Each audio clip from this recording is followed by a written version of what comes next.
Hey guys, how are you? Spoken English course day 3 part 2।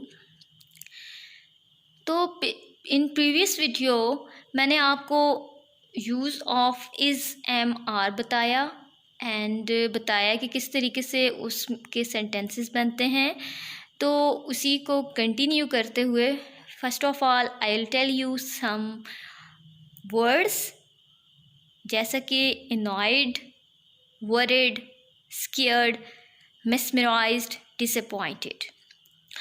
Whenever you use these adjectives with is, am, or, you don't put ed at the end as it changes the whole meaning. ठीक है, अगर मैंने कहा I was a little annoyed about the whole thing, तो ये past time की बात है, मैं पुरानी सिचुएशन की बात कर रही हूँ। ईडी तब लगाओ जब उस बंदे की स्टेट बयान की जा रही हो, ठीक है, ये कि वो बहुत एनॉयड था। लेकिन अगर ये बात बता रही कि वो बंदी बहुत इरिटेटिंग थी, देन यू से शी वॉज लिटिल एनॉइंग। इसी तरह अगर आप किसी में इंटरेस्टेड हों या इंटरेस्टिंग हूँ तो ईडी तब यूज़ करेंगे जब आप उसकी स्टेट को बयान कर रहे होंगे। I am very interested in this plan.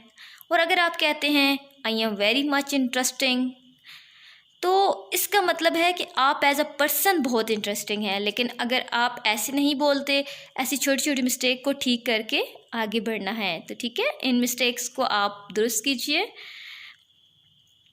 Next है दैट इज़ सो अनोइंग। मसलन अगर आप बाहर से बहुत नॉइस आ रही है, ठीक है, बहुत नाइजी जो है वो एटमॉस्फेयर है, सराउंडिंग है, तो तब आप कहेंगे that is so annoying I can't stand hair, कि बाहर इतना शोर है कि मैं यहाँ खड़ा नहीं हो सकता या मैं खड़ी नहीं हो सकती। इसी को अगर पास्ट में कहना है तो कहेंगे दैट वाज सो अनोइंग। और अगर इसी को क्वेश्चन फॉर्म में कहना है तो वाज जो है वो जंप करके स्टार्ट में आ जाएगा, वाज शी अनोइंग। अगर कोई आपसे कंफर्म कर रहा है कि क्या वो बंदी बहुत अनोइंग है थी या wasn't she quite annoying or irritating. I am annoyed with him for turning up so late. मैं उससे नाराज़ हूँ क्योंकि वो बहुत देर से आया। इसी तरह मैं डरी हुई हूँ, नेक्स्ट सेंटेंस है आई एम स्केयर्ड, मैं मायूस हूँ। आई एम डिसअपॉइंटेड, क्या वो नाराज़ था? तो इसकी क्या बनेगी English? Tell me in a comment section. अगर वो काम नहीं किया तो डिसअपॉइंटिंग यूज़ होगा, ठीक है, यानी सिचुएशन बहुत डिसअपॉइंटिंग है लेकिन मैं बहुत डिसअपॉइंटेड हूँ। तो आपने इन चीज़ों का बहुत ख्याल रखना है कि कहाँ पे किस तरीके से वर्ड को आपने यूज़ करना है। नेक्स्ट एडजेक्टिव इज़ मेस्मराइज्ड, यानी कि आप किसी की खूबसूरती में मुकम्मल खो गए हैं। I was mesmerised by your performance. और अगर किसी ऑब्जेक्ट की बात हो रही है, मसलन कोई पेंटिंग आपको बहुत पसंद आई है, तो आप ये मेस्मराइज्ड है, आप कहेंगे कि ये मेस्मराइज करने वाली है, ठीक है। This painting is mesmerising, her eyes are mesmerising. और आप कह रहे हो कि आप मेस्मराइज्ड हो रहे हैं, ठीक है। और come to the next sentence, he is an exceptional player, यानी कि वो यूजुअल प्लेयर से बहुत ऊपर है, एक्सेप्शनल है, बिल्कुल अलग है, ठीक है। You are an exceptional student, ठीक है, she is an exceptional girl. इसके बाद नेक्स्ट है you are an exceptional singer, I am never seen before like you, ठीक है। नेक्स्ट सेंटेंस है she is quite knowledgeable, pronunciation है नॉलेजेबल, मतलब इसकी नॉलेज बहुत वास्ट है, वो बहुत इंटेलिजेंट है। क्या वो प्रोफेसर बहुत नॉलेजेबल है? Translate it and tell me in a comment section. Next, he is not my cup of tea, यानी कि मेरे बस की बात नहीं है, मैं इंटरेस्टेड नहीं हूँ, कि मुझे ये अच्छा नहीं लगता, ठीक है। अगर मुझे कोई ये कहे कि आप मैथ्स पढ़ाओ तो then I will say maths is not my cup of tea, ठीक है। और एक बहुत स्ट्रिक्ट और बहुत क्रिटिक जो है वो ऐसा कह सकते हैं I am not everyone's cup of tea, यानी कि मैं हर बंदे की बस की बात नहीं हूँ, मुझे हर कोई हैंडल नहीं कर सकता। Next sentence, he is my age, यानी वो मेरी उम्र का ही है। क्या वो आपकी एज का है? Is he yours age? क्या वो आपकी उम्र की थी? अब थी पास्ट हो गया, तो वाज ही योर्स एज?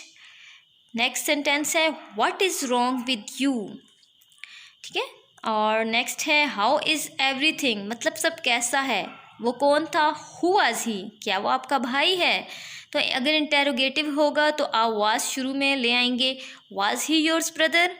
ये कितने रुपए का है? How much is it for, ये कितने रुपए का था?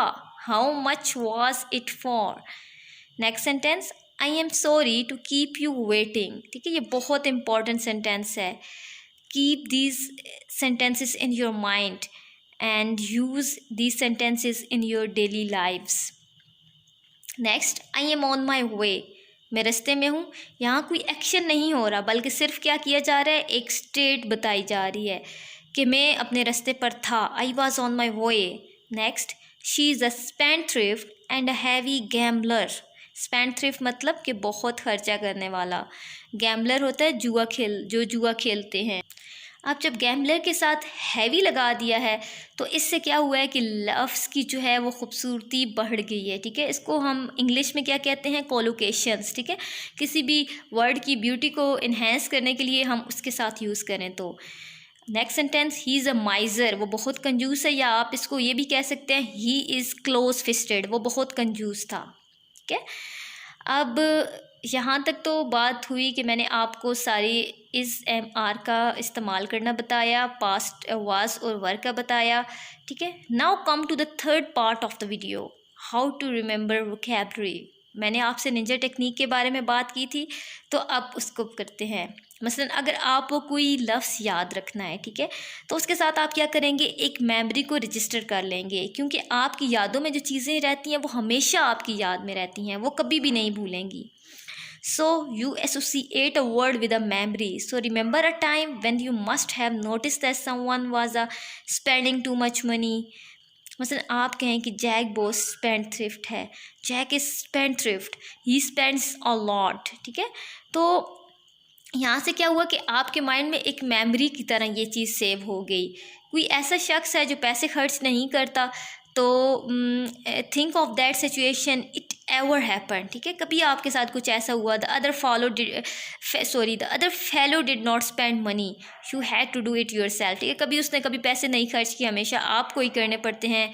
तो associate close fisted word with that memory, ठीक है। जैसे मीरा इज़ क्लोज फिस्टेड, ठीक है। 2 दिन बाद आपने क्या करना है, जो लफ्ज़ आपने अपनी मेमोरी में रजिस्टर किए हैं उनको आपने फिर से रिवाइज़ करना है। वो लफ्ज़ आपकी जो है वो एक्टिव मेमोरी में सेव हो जाएगा, ठीक है, और आपको फिर वो उसको ईज़िली यूज़ कर पाएंगे, ठीक है। तो ये था आज का लेसन। अब आपने क्या करना है कि एक तो इन चीज़ों को आपने अपने माइंड में करना है, इनकी प्रैक्टिस करनी है, इनको इमिटेट करना है। तो प्लीज़ इस वीडियो को आपने क्या करना है, लाइक कर देना है।